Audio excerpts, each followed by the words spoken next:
It was a normal day, same day as any other.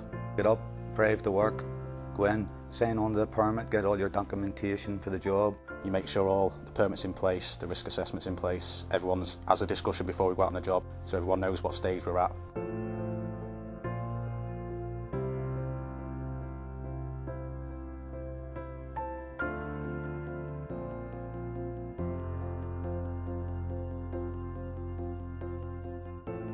I think this year we had 12 mills planned. Part of a 9,000 routine on a mill that we do so many of a year, so it was just in the middle of that process. Usual guys on the team, you know what you're doing. You know your role and you just get on with it.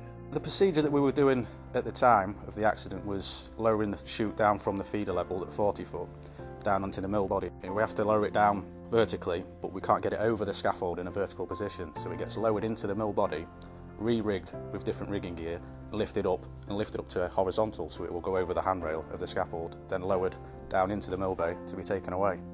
Oh, well, we're lifting the chute up, and as it was coming up, I was on the remote control and I was on a scaffold level. And we're lifting it up, and I don't exactly know what happened, but it happened split second. And it must have swung and it caught ice. When it swung against me, I felt trapped, and I couldn't physically get it off me.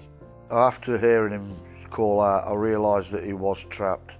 I know it's a heavy chute, and the pressure on him must have been tremendous.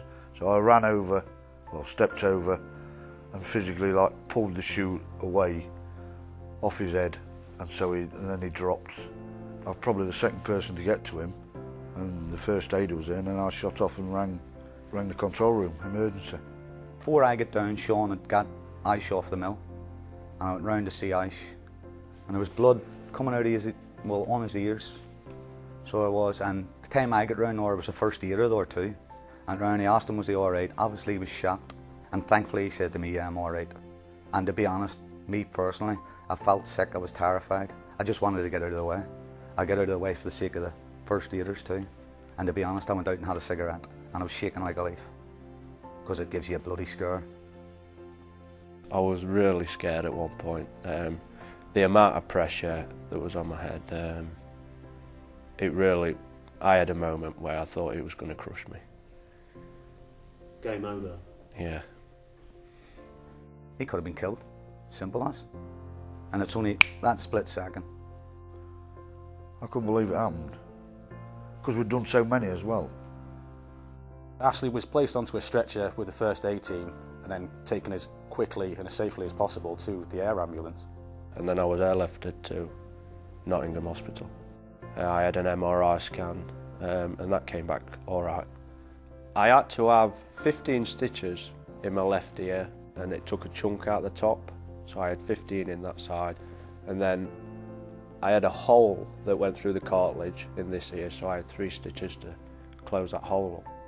When I went home that night, I had my head in my hands, sat at the kitchen table with the missus, talking, and I was gutted. When you sit and think what could have happened, or how serious it could have been, and then the next day it really kicked in with me. In fact, I was physically sick. I went away thinking, what have I done wrong? The guys was coming in, they was all straight away thinking, have we done out wrong, have we done out wrong? We all felt like there was going to be a big repercussion that we'd failed, you know, we was all going to get some blame in that. I mean, the safety team got involved and they reassured us it was no blame, but till that point, I mean, some of the lads, Will, Sean, both strong lads, always willing to take charge of the job. That was it, they didn't want to take charge again then.